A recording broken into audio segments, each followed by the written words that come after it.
Hello, Flinders Worthy here, with more tales of long ago and far away for the here and now. Stories, when we tell them, come alive.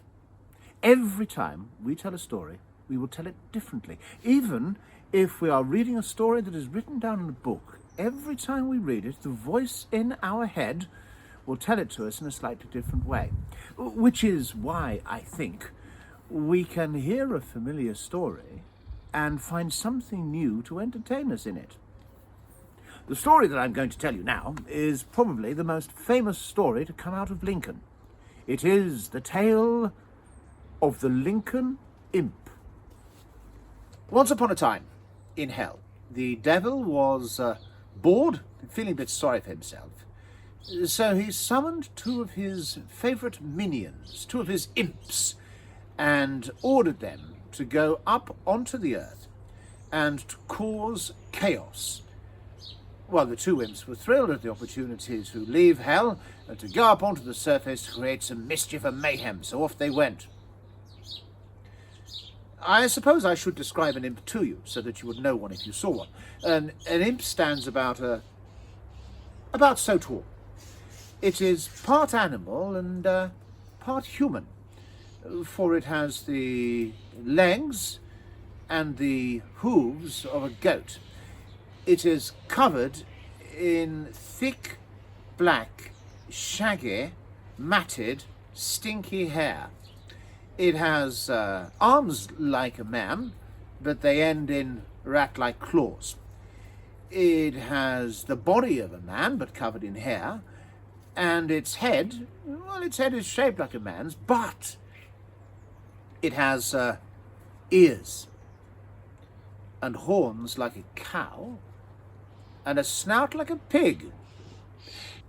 So, these two mischievous little rascals fluttered and flew and walked their way on a wind that propelled them towards a town where they could see the spire of a very, very fine-looking church. Now, this was the church of St. Mary's and All Saints in the town of Chesterfield, and the spire was quite new.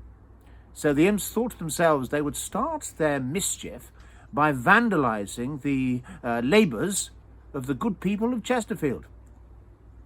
They started to fly around the outside of the spire, faster and faster and faster, grabbing at it, pulling at it with all their might, until eventually, thanks to their efforts, they managed to twist the timbers of the spire until it was twisted out of kilter and warped.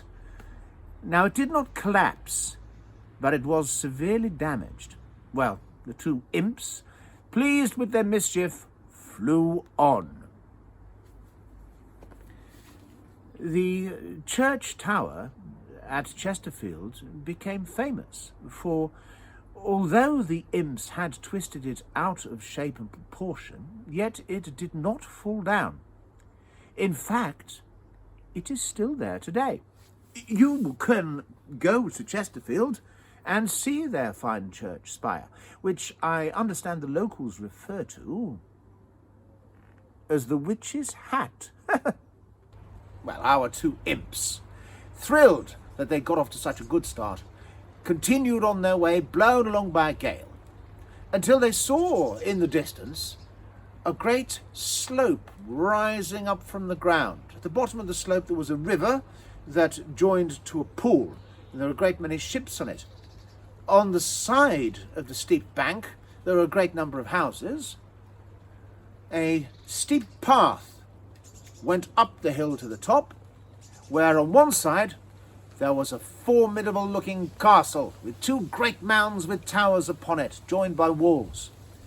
On the other side of the path was the most imposing structure they had ever seen.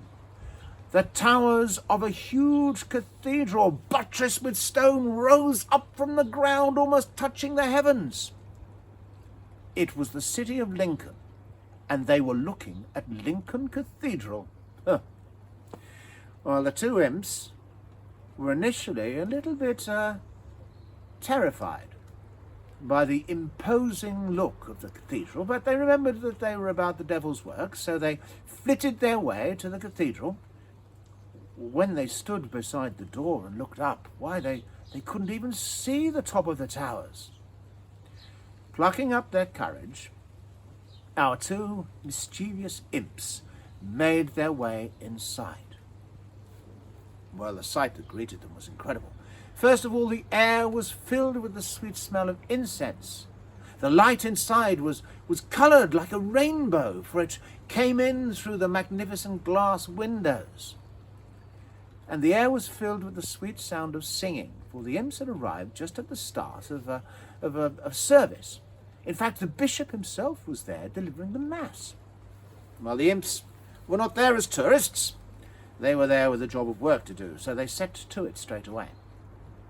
Now, first of all, they just caused a nuisance. They went round and snuffed out the candles.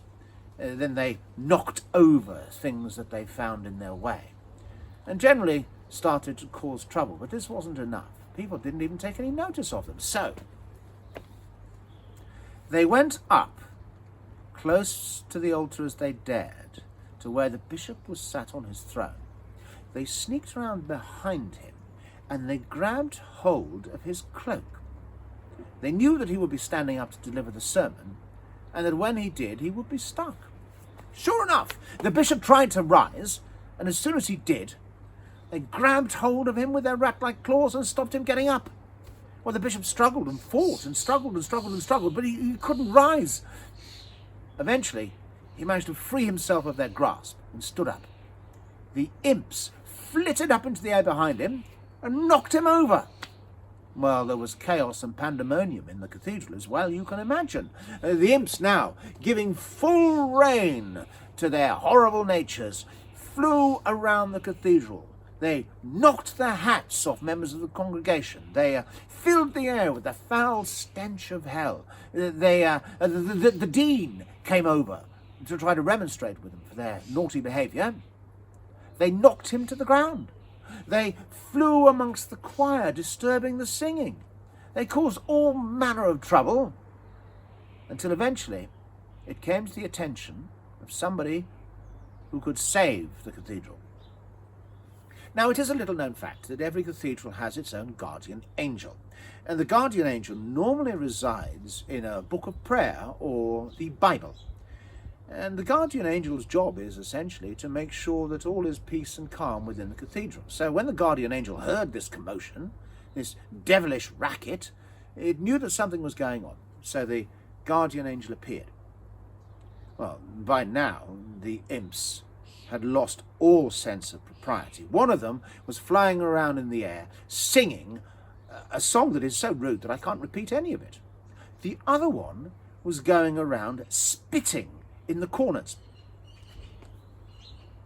This evil little imp then looked up at the magnificent glass windows, flew up towards one, and taking his long claws started to scratch and scratch and scratch away at the painted glass of Lincoln Cathedral's windows. Well, the guardian angel knew it must do something. So, the guardian angel commanded the imps, in a polite way, to vacate the premises at once. Well, the imps refused to do so. Instead, they just flew higher and higher up into the cathedral, out of reach of all human hands. Well, the guardian angel was having none of it. So, looking towards the imps, the guardian angel said a prayer and then said, "Imps, be turned to stone." And something incredible happened. The imp who had flown up into the air and was sat, its legs crossed, a big grin on its face, suddenly started to turn to stone. In a matter of a few seconds, the imp was frozen in its position, sat there at the top of the column. Well, when the other imp saw that this was going on, it immediately took fright and, scuttling to the door, made good its escape. It flew around the outside of the great cathedral. Round and around and around it went, looking to see if its friend was going to make an escape. Now, there are some who say that whenever the wind blows around the cathedral, and when it does, it blows strong, that is the imp flying around looking for its fellow trapped in stone inside. Some say that the imp made good its escape and flew as far as Grimsby, where it went to the Church of St. James and started to work the same mischief again until it too was turned to stone.